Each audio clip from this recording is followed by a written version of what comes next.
Today, I'm finally revealing her name, not because the world demanded it, not because the rumors got loud, but because some loves deserve to be spoken out loud. You know, we live in a time where everything is fast. Fast love, fast heartbreak, fast goodbyes. We swipe, we scroll, we pretend we don't feel, but real love is quiet, it's patient.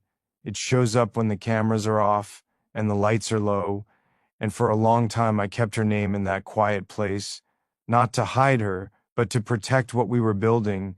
Because when you've seen enough of the world, when you've lost, when you've loved, when you've learned how fragile happiness can be, you start to understand that love isn't about grand announcements. It's about small moments, shared coffee at midnight, a hand reaching for yours without thinking. The way someone says your name like it means home, she became that home for me. And tonight, I'm not just revealing her name, revealing the courage it took to love again, to open the door after it's been closed, to believe that even after heartbreak, even after silence, your heart can still choose someone. So wherever you're listening from, maybe you're in love, maybe you're healing, maybe you're still searching. I want you to know this: love is never wasted, the risk is worth it, and sometimes saying her name out loud is the bravest thing you'll ever do. Let's begin. Love after 50 doesn't rush. It doesn't try to impress the clock or compete with the noise of the world. It walks slowly. It breathes deeply. It understands what it costs to stay and what it costs to leave. When you fall in love at this age, you're not chasing fireworks. You're choosing warmth. You're choosing presence. You're choosing someone whose silence feels safe. Today, I'm finally revealing her name, and she is older than 50. That number doesn't define her. It frames her. It tells you she has lived, that she has survived, that she has known joy and heartbreak and mornings when getting out of bed required quiet bravery. There are lines on her face, yes, but those lines are maps. They are proof of laughter that lasted too long at dinner tables, of tears she wiped away without asking for help, of years she carried responsibility like a second skin. When I say I love her, I'm not talking about a fantasy. I'm talking about a woman who knows who she is. A woman who doesn't need validation from strangers. A woman who's already built a life before I walked into it. At this stage in life, love is not about possession. It's about recognition. I recognized her strength before I noticed her smile. I recognized the calm in her voice, the steadiness in the way she speaks. She doesn't shout to be heard. She doesn't compete for attention. She listens. And in a world that rarely listens, that felt extraordinary. People think romance belongs to the young. They think passion fades with time. They think after 50, love becomes practical, predictable, polite. But they've never watched a woman over 50 fall in love with courage. They've never seen how deeply she feels once she decides you are worth the risk. She doesn't play games. She doesn't pretend indifference. If she cares, you'll know. If she commits, she stays, and that kind of certainty is intoxicating. When she laughs, it's not the laughter of someone trying to impress. It's full, unfiltered, honest. It carries stories inside it. And when she holds my hand, she holds it like she understands what it means to lose one. That's the difference.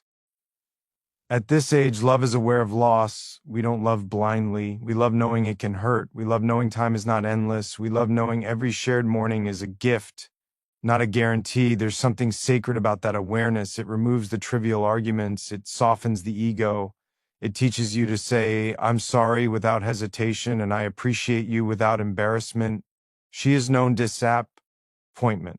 She has trusted the wrong people before. She has given her heart and had it returned bruised. But she did not let that make her bitter. She let it make her wiser. And wisdom is beautiful. Her beauty isn't loud. It doesn't demand applause. It reveals itself in layers, in the way she prepares coffee exactly the way I like it without asking twice, in the way she remembers small details from conversations weeks ago, in the way she checks if I got home safely, not out of control but out of care. There is something incredibly romantic about being cared for by someone who has already learned how to care for herself. She doesn't need saving. She doesn't need rescuing. She stands on her own. And when she stands beside me, it's a choice, not a dependency. That's what makes revealing her name so powerful, because when you love a woman over 50, you are not unveiling a secret crush, you are honoring a lifetime.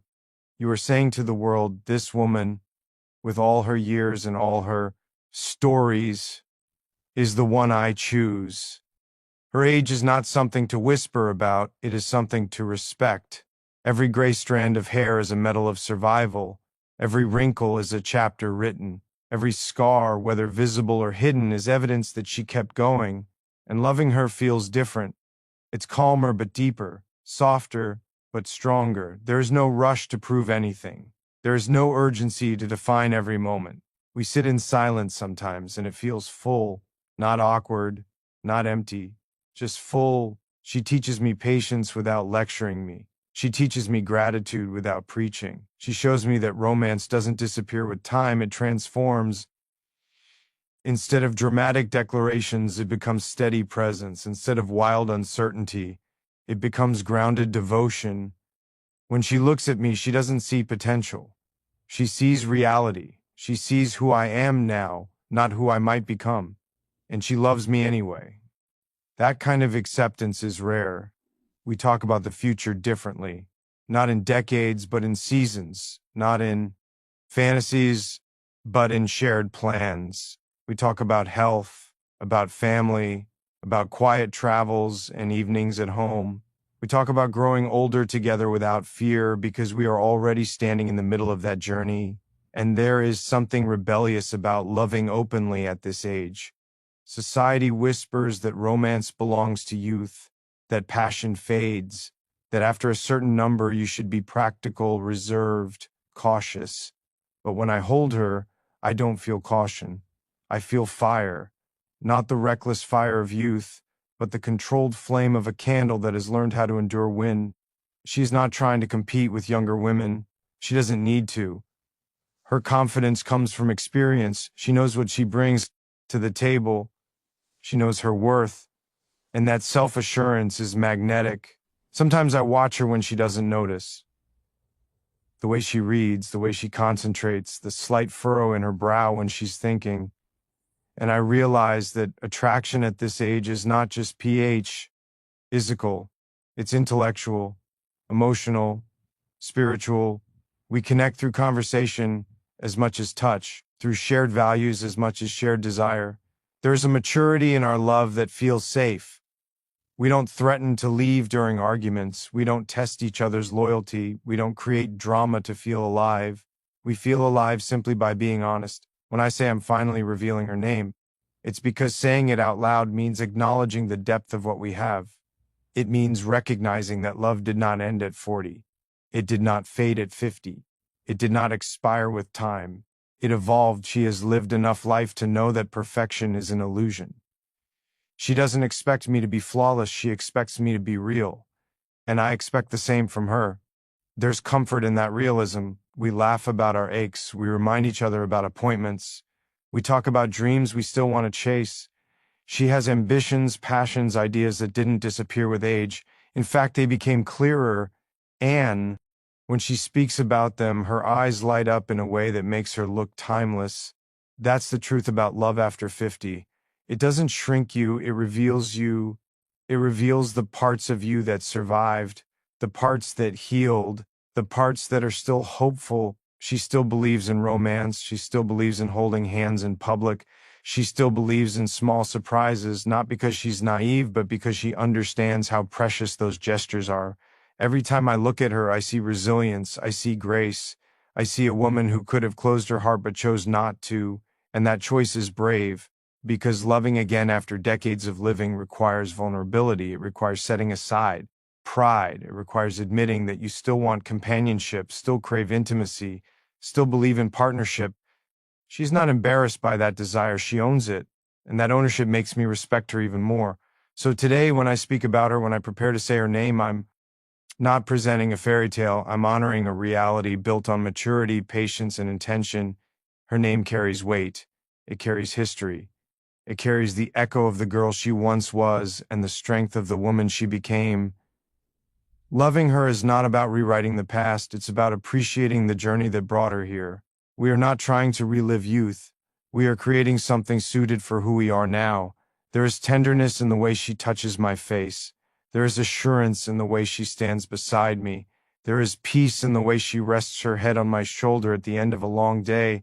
And when I think about revealing her name, I realize it's not just a name, it's a story, it's decades of becoming, it's lessons learned the hard way, it's strength wrapped in softness. She is over 50, yes, and she is extraordinary, not because she defies age, but because she embodies it with dignity. When I say her name, I feel gratitude, I feel admiration, I feel the quiet thrill of Cain, owing that even now, even after all these years of living, the heart can still open wider than you expected. It can still beat faster at the sound of a familiar voice. It can still soften at the touch of experienced hands. It can still choose love deliberately, consciously, without illusion. And as I stand here ready to speak her name into the world, I think about how love doesn't ask how old you are. It asks how willing you are to be present, how willing you are to cherish, how willing you are to stay when things are imperfect. She stays, I stay, and in that staying, in that steady choosing of each other, there is a romance that doesn't need to shout, doesn't need to prove itself, doesn't need to compete with youth, because it exists in the quiet space between two people who understand that time is precious and connection is rare. And when I look at her and prepare to let her name leave my lips, I feel that rare connection settling into my chest, like something steady and alive, something that doesn't rush away, something that feels like it has been waiting patiently to be spoken aloud. Her name carries history, strength, and grace. Today, I'm finally revealing her name, but before I say it, you have to understand what a name becomes after 50 years of living. It's no longer just something written on a birth certificate. It's not just what people call you across a room. A name, after decades of surviving, loving, losing, rebuilding, becomes a container. It carries memories, it carries scars, it carries victories no one applauded and battles no one saw. Her name carries all of that.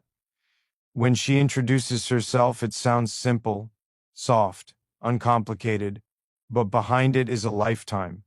Behind it are childhood dreams that change shape. Behind it are responsibilities she accepted without complaint. Behind it are moments when she had to be stronger than she felt. I've heard her name spoken in different tones, by friends who've known her for years, by family members who watch her grow, by colleagues who respect her. Each voice says it differently, but when I say her name, it feels like holding something sacred, because I know what it represents. It represents resilience. She has known love before. She has known heartbreak. She stood at crossroads where every choice felt heavy, and still, she kept moving. Her name survived disappointment. It survived betrayal. It survived nights when sleep wouldn't come easily. It survived mornings when she had to show up for the world even when her heart was tired. That strength is woven into the sound of her name. There's a steadiness to her that you only get from living fully. Not perfectly, fully. She doesn't panic when things go wrong. She doesn't collapse at the first sign of difficulty. She has learned that storms pass. She has learned that pain softens. She has learned that nothing stays exactly the same. When I whisper her name, I feel that steadiness settle into me. And there is grace. Grace isn't weakness. T isn't silence. It's the ability to respond instead of react. It's the way she listens before she speaks. It's the way she forgives without keeping score. It's the way she carries herself without arrogance, even though she has every reason to be proud of the life she's built. Her name carries grace in the way she walks into a room, not demanding attention, but naturally receiving respect. It carries grace in the way she handles conflict, calm, measured, thoughtful. It carries grace in the way she loves, intentionally, carefully, but deeply. At this stage in life, you don't love casually.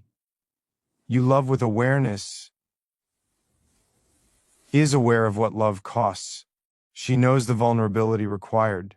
She understands the risk of opening your heart again, and yet she chose to let me in. That choice adds weight to her name. When I say it, I'm not just calling out to a partner. I'm honoring a woman who has already lived a full story before I became part of it. I'm acknowledging that I am stepping into s thing that existed long before me, and that humbles me. There are lines around her eyes that deepen when she smiles. Those lines are chapters. There are moments when she grows quiet, reflective. Those silences are archives.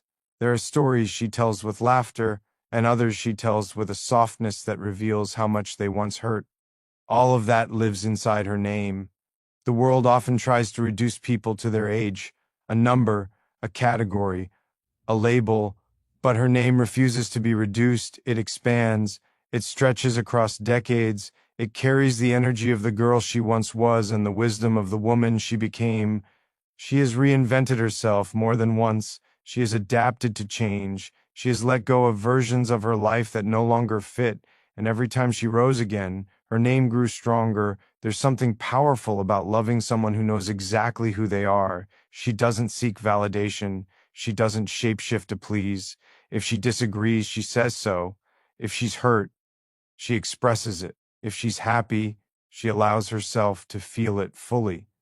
There's authenticity in her that feels rare, and that authenticity echoes when I speak her name. It doesn't sound fragile. It doesn't sound uncertain. It sounds grounded. Sometimes I think about all the places her name has traveled, through different cities, through different relationships, through different stages of life. It has been signed on documents, written in journals, spoken in anger, spoken in love, called out in celebration. And now, when I prepare to reveal it, I feel the responsibility of speaking something that has already lived so much, because her name is not just hers alone. It carries the voices of her parents who first chose it. It carries the memories of friends who stood by her. It carries the echoes of those who underestimated her and those who believed in her. It carries history, history of resilience, history of motherhood, perhaps, history of career challenges, history of personal growth, history of moments when she doubted herself, and moments when she surprised even herself. And yet, despite all that weight, her name still feels light when she laughs. That's the paradox, strength and softness coexisting. She can be firm in her boundaries and tender in her touch. She can be independent and deeply connected. She can stand alone and still choose partnership. Her name carries that balance. When she reaches for my hand, there's confidence in the gesture, not possessiveness, not insecurity, confidence, as if to say, I am here because I want to be. That choice, repeated daily, gives her name even more meaning. There's something profoundly romantic about loving someone whose identity is already fully formed. I'm not shaping her, I'm not rescuing her, I'm not defining her, I'm witnessing her. And when I say her name, I'm acknowledging that she is whole on her own. Over 50 years of living have refined her. They have sanded away illusions. They have clarified priorities. She doesn't waste time on trivial drama. She doesn't hold grudges that drain her spirit. She values peace. She values honesty. She values presence. Those values live inside her name. When I imagine speaking it out loud to the world, I feel a quiet pride. Not the pride of possession, but the pride of recognition. The recognition that I get to stand beside someone who has earned her wisdom. Time has made our tenderness deeper, not weaker. Today, I'm finally revealing her name, but before I do, I need to talk about time, because time is often misunderstood. People treat it like an enemy of love. They say it steals beauty. They say it dulls passion. They say it turns fire into routine. But they're wrong. Time doesn't weaken real love. It tests it, it shapes it, it distills it. When you love someone over 50, you are not standing at the beginning of time. You are standing inside it. You are surrounded by everything it has already carved, already softened, already strengthened. And tenderness at this age is not fragile. It's deliberate. When she touches my hand, there's no uncertainty in it. It's not a question. It's not a performance. It's a choice, a calm, grounded choice. She knows what it means to reach for someone. She knows what it means to pull away. And because she knows both, the act of staying close carries more meaning. In youth, tenderness can be impulsive. It can be fueled by intensity, by urgency, by the thrill of discovery. But now, it's deeper. It's not loud. It doesn't need to prove itself. It lingers. There are moments when we sit together without speaking. No phones, no distractions, just presence. And in that silence, I feel something stronger than excitement. I feel trust, a quiet, steady trust that has been built brick by brick. Time has taught us both what matters. We don't argue over trivial things. We don't threaten to walk away in moments of frustration. We don't use silence as punishment. We talk, we pause, we breathe, because we understand how quickly time can pass. That awareness changes everything. When you've lived long enough, you realize that every shared morning is a gift. Every shared laugh is temporary. Every embrace could be the last one you remember in perfect detail. That doesn't create fear, it creates tenderness. She looks at me differently than she might have decades ago. There's less illusion in her gaze, less fantasy, more clarity. She sees my flaws, she sees my habits, she sees the ways I can be stubborn or quiet or distant. And she doesn't panic, she doesn't try to reshape me. She accepts, and when necessary, she gently challenges. That gentleness is a product of time. Time has shown her that people are imperfect. Time has shown her that love is not about finding someone flawless, but about choosing someone real. And when she speaks my name, there's history in her voice. Not history with me alone, but history with life. It's as if every lesson she learned has softened the way she holds my heart. Our tenderness isn't rushed. It unfolds slowly, in the way she rests her head on my shoulder at the end of the day, in the way she checks if I'm tired and tells me to rest, in the way she remembers small details about my past and brings them up gently, not to judge, but to understand. Time has made her patient. She doesn't demand constant reassurance. She doesn't test loyalty. She doesn't create drama to feel desired. She knows that stability is not boring, it's rare, and that rarity makes it precious.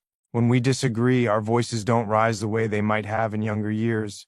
There's a pause, a consideration, a recognition that hurting each other carelessly is not worth the cost, because time has already taken enough from both of us. It has taken people we loved.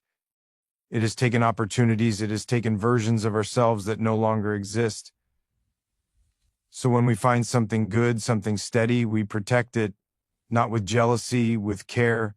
Tenderness now feels like protection, like shelter from the noise of the world. When she wraps her arms around me, it doesn't feel like possession. It feels like refuge. And I think that's what time does when you let it teach you. It teaches you the value of refuge. There's a softness in her now that doesn't come from naivety. It comes from strength, the kind of strength that doesn't need to dominate, the kind that can afford to be gentle. She has nothing to prove anymore. She's not competing, not comparing, not trying to be chosen. She chooses, and being chosen by someone who understands the weight of that decision is profoundly moving. Time has also taught us vulnerability. When you're younger, vulnerability can feel like exposure, like standing unarmed. But now, it feels like honesty. We talk about fears openly, health concerns, family worries, regrets we carry, dreams we still quietly hope to fulfill. There is no pretense left, and without pretense, tenderness grows naturally. She doesn't hide her emotions behind pride. If she's hurt, she tells me. If she's grateful, she says it. If she's afraid, she admits it. That transparency deepens our connection, because real intimacy is not built on perfection, it's built on truth. Time has stripped away the need to impress. Now, what matters is consistency. She shows up every day, not with grand gestures, but with steady presence. A message asking how my day is going. A warm meal shared without ceremony. A look across the room that says, I'm here. Those small things become monumental when you understand how fleeting time can be. I've seen how she handles loss. With quiet dignity, with reflection instead of rage, with gratitude for what was instead of bitterness for what ended. That perspective changes the way she loves. She doesn't cling, she appreciates. There's a difference. Clinging comes from fear of losing. Appreciation comes from understanding that everything is temporary. Time has made her hands softer, but her heart stronger. When she holds me, I feel that balance. I feel the years that shaped her into someone who no longer loves recklessly, but intentionally. We don't rush through moments. We savor them. A simple walk becomes meaningful. A shared cup of coffee becomes ritual. A quiet evening becomes memory in the making. Because we both know that time doesn't slow down, it keeps moving. And instead of fighting it, we move with it.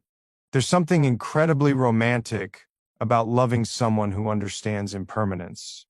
It makes every touch slower, every kiss more deliberate, every goodbye at the door slightly more meaningful. We don't assume there will always be tomorrow, so we treat today carefully. Time has deepened our laughter too. It's not just playful, it's knowing. We laugh at our aches, at our forgetfulness, at the way we once thought we had everything figured out. There's humility in that laughter, and humility makes tenderness possible, because when ego fades, love has space to breathe. She doesn't need dramatic declarations every day. She needs honesty, respect, consistency, and I need the same. Time has shown us that passion isn't about intensity alone. It's about endurance. The fire between us may not roar uncontrollably, but it burns steadily. It warms instead of consuming. And that warmth feels safer than any wildfire ever could. There are nights when we talk about the past, about who we were in our 20s, our 30s, the mistakes, the triumphs, the moments that shaped us, and instead of regret, there's acceptance.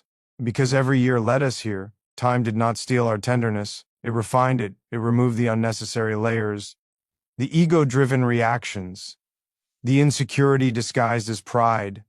What remains is simple care. She cares about my well-being in ways that feel instinctive. She reminds me of appointments. She asks about my stress. She notices when I'm quieter than usual, and I do the same for her. That mutual awareness is intimacy matured by time. We don't love for validation. We love for companionship, for partnership, for the comfort of knowing someone understands your silences. When I finally reveal her name, it won't just be about romance. It will be about honoring the journey that made our love possible. Because if we had met decades earlier, we might not have recognized each other. We needed time to become who we are now, time to heal, time to grow, time to understand what love truly requires. And now, when she looks at me with that calm, steady gaze, I don't see urgency, I see depth. Depth created by years of living fully, years that taught her patience, years that taught her resilience, years that taught her that tenderness is not weakness but strength under control. Time has made our tenderness deeper, not weaker. It has made it conscious, intentional, sacred in its simplicity. And as I stand here preparing to say her name out loud, I realize that what we share is not the fragile spark of something new and uncertain, but the steady glow of something earned through experience, shaped by patience, softened by loss, strengthened by survival, and held together by two people who understand that time is not the enemy of love, but the quiet architect that builds it into something lasting, something grounded, something that does not tremble at the passing of years but stands calmly within them, breathing steadily, loving fully, and choosing, again and again, to remain gentle in a world that often forgets how to be.